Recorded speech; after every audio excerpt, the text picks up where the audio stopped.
Hey, what's going on, everybody? If you are a couple, you already know that beefing is a real thing. Am I right about that? Beefing is a real thing. It doesn't matter if you're married and you've been married for 100 years or 2 days, beefing is a real thing. Maybe you're engaged and you are thinking, this arguing, this beefing, this contention, I don't know if I want to do this. That's a real thing, and it's fair, it's real, it's understandable. Maybe you're dating, maybe you've been together, and you're like, I don't know which way this relationship is going, but the beefing is getting to be a lot.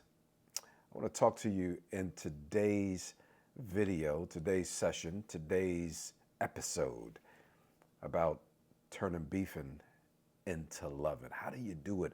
How do you go from beefing to a place where you absolutely love being with each other and where arguing turns into something good? All right, so I'm Rod Harrison. I am a relationships expert, executive marriage coach. I help top performing couples. Really, yeah, really, that's what I do. I help top performing couples in sports and in business and in entertainment improve their love lives. That's the essence of what I do. I help you improve your love lives. I help you get a richer, closer, healthier relationship. And so, if you're ready to reduce the stress in your relationship, if you're ready to increase your productivity in life, because stress can take your productivity away, and if you're ready to improve your love life, your connection, you're in the right place. You're in the right place. So, we're talking today about how to turn beefing into loving. And I want to give you a few key principles that if you grab these and put them into practice, you'll start seeing turnarounds in your relationship. Now, there's some couples who argue, who beef all the time, and they are madly in love. And they're like they can't be without each other. And there's some couples who act like they never beef. But the truth is, a relationship where there's no beef, where there's no arguing, there's no disagreement, I would argue that's not a very alive relationship. Beefing is normal. Conflict is normal. It's a part of the human dynamic in our relationships. And the closer you get to someone, the more likely it is that you're going to have some really tense arguments. But it doesn't have to destroy your relationship. It doesn't have to turn you against one another. It doesn't have to stack in such a way that you always bring stuff up later. You ever had one of those arguments, one of those knockdown dragouts, and 5 years later it came back? And then 5 years in a day it came back, and 6 months later it came back, and it always keeps popping up. We call that stacking our conflicts because we never resolve things. And what I want to teach you today is how to actually resolve conflicts. I want to teach you how to turn the beefing into loving because there is a fail-proof method. Did I say that too fast? There's a fail-proof method for how you can turn your conflicts into something highly constructive in your relationship. Yeah, it might even get you all the way to home base. You follow what I'm saying? All right, so the first thing is you got to want to. That's a real important piece. You have to want to, right? Desire is half the battle. Like you got a desire to not want to just stay in these cycles of conflict and beating each other down and tearing each other to pieces with your words, with your looks, with those extreme things that we do when the conflict level is high. You got to want to. You got to want better. Do you desire something better? Hey, let's park and make up your mind right now. We want something better in our relationship. Can you just embrace that? Right? If you don't want anything better, this ain't your session. This is not your episode. If you like beefing and you're like, nah, I don't want to hear none of that. I'm gonna just do it because that's how it is, and it's just normal, and we get over it and we keep going. Okay, all right. That's your choice. But if you want to take your relationship to a much healthier, deeper, richer, like the kind of relationship you want other people to be proud of, and you want to be proud of, and people see it, right? Not because of how it looks on the outside, but because you really got something going on the inside, then you have to want to. You got to want to do something about this beef and that's tearing you apart and the stacking and things never get resolved and they keep coming back up. You got to first of all want to. That's your desire. You got to desire better. Whatever you desire, you tend to focus on and you tend to get. That means you're going to work at it. That means you're going to be open to this coaching that I'm giving you today. And you'll put this stuff into practice. All right, let me give you the second one. You got to learn how to calm down. Ooh, hold up. What you talking about? Got to learn how to calm down. You have to calm down. You might have to take a breath, a deep breath, 3 deep breaths in the midst of a conflict or a contentious conversation. Now, there is scientific reason why calming down is really important, because when you calm down, when you take deep breaths, you actually give your mind, your brain, more specifically, room to settle down. When we're in contentious conversations and conflict with one another, one of the things that happens is our anxiety starts to rise. And when our anxiety starts to rise, it says to us, danger, danger, danger, danger. And all of a sudden, our prefrontal cortex, that part of our brain, which is responsible for our executive functioning, our ability to make decisions. You know you don't make your best decisions when you're fighting. Come on, help me talk right now. Right, but that part of your brain that's responsible for that goes what we call offline.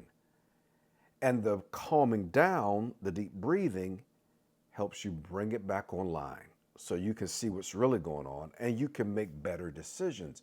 You have to calm down. Because sometimes when we're fighting, when we're beefing, we're like, you need to calm down. You need to calm. No, you need to calm down. And nobody's calming down. Somebody help me talk right now. Ain't nobody calming down. Calm down. Somebody say it. Calm down. I got to calm down. Calm down. You got to calm down. It's okay.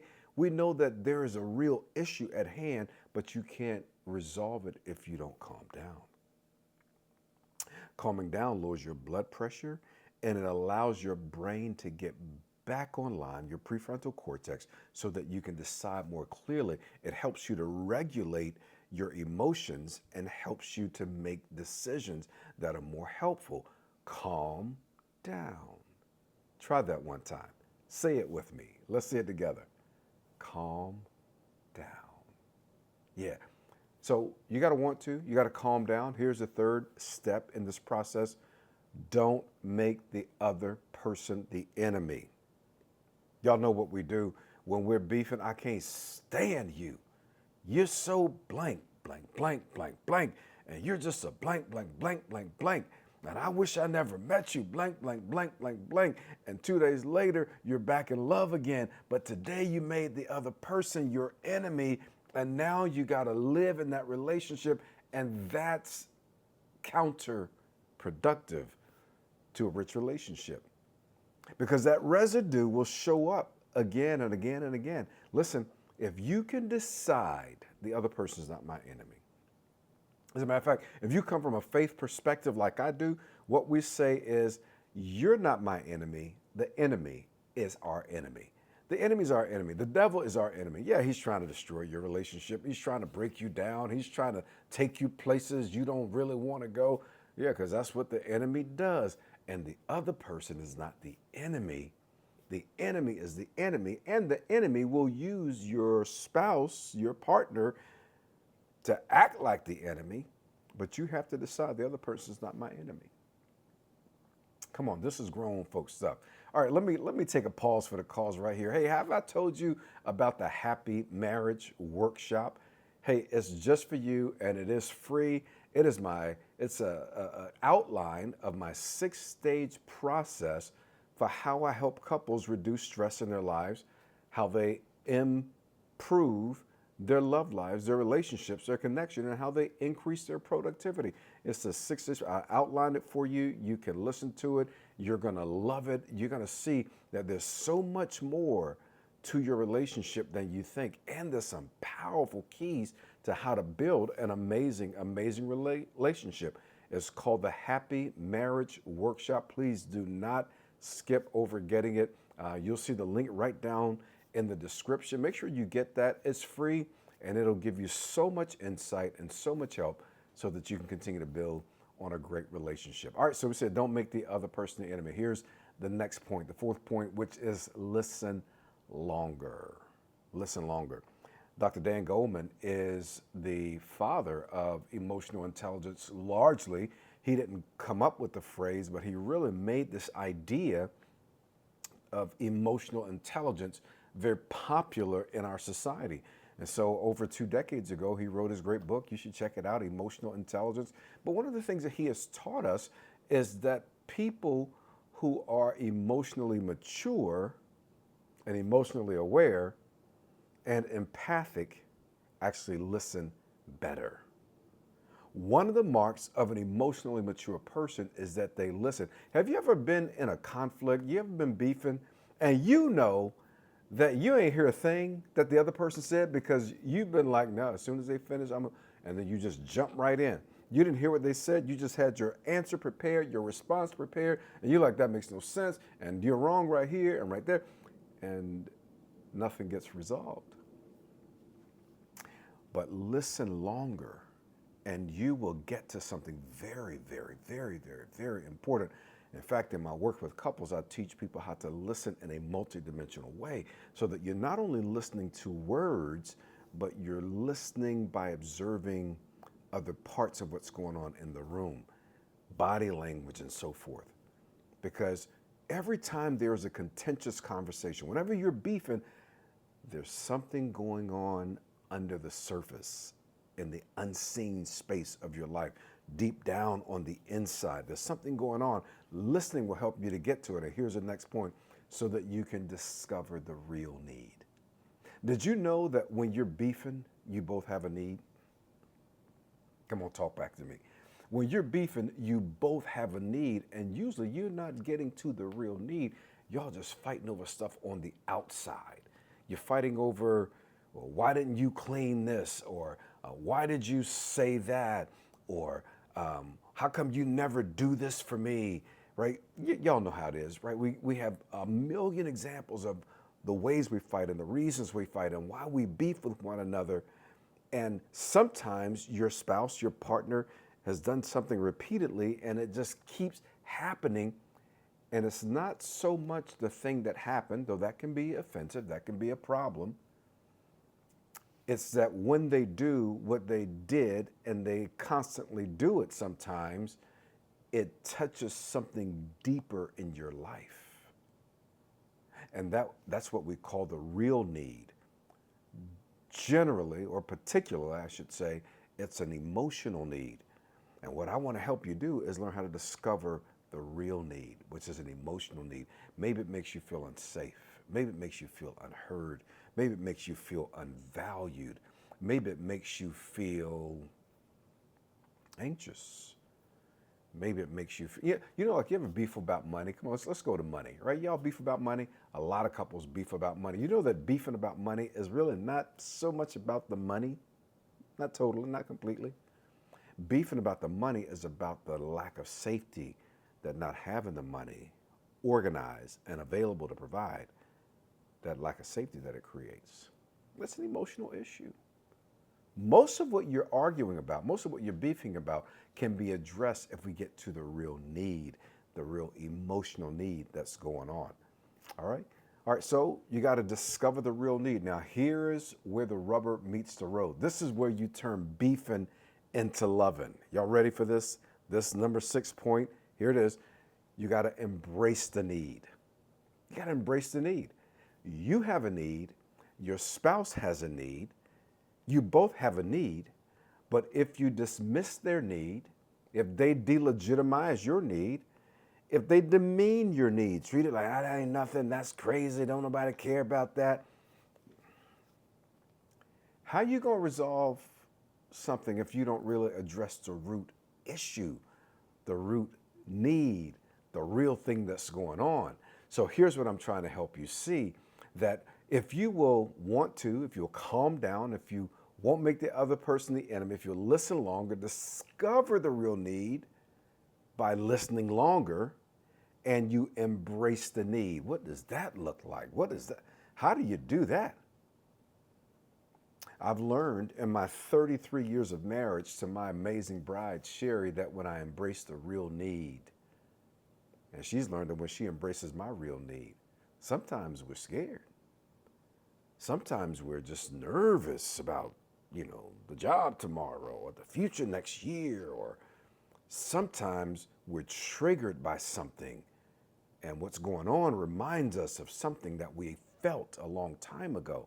When we address that need, when we embrace that need, all of a sudden the other person feels safer.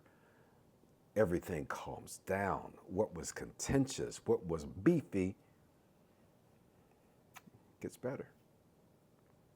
And so what I will say to Sherry, what I encourage other couples to do and to say is, hey, I respect what you're saying. I respect your need. I respect your need. I don't have to understand the need. Come on with me, somebody. I don't even have to understand the need. I just have to respect the need. Is this too much for y'all? This is grown people stuff. This is for the mature audience. This is not for the people who want to keep playing at having a great relationship. This is for the people who are ready to do the work. I respect the need. Hey, I respect what you're saying. I respect how you feel. I really do. Right? It's not just intellectual assent. It's not just I understand, because sometimes you don't understand. But can you respect it and simply say, hey, can you tell me more about that?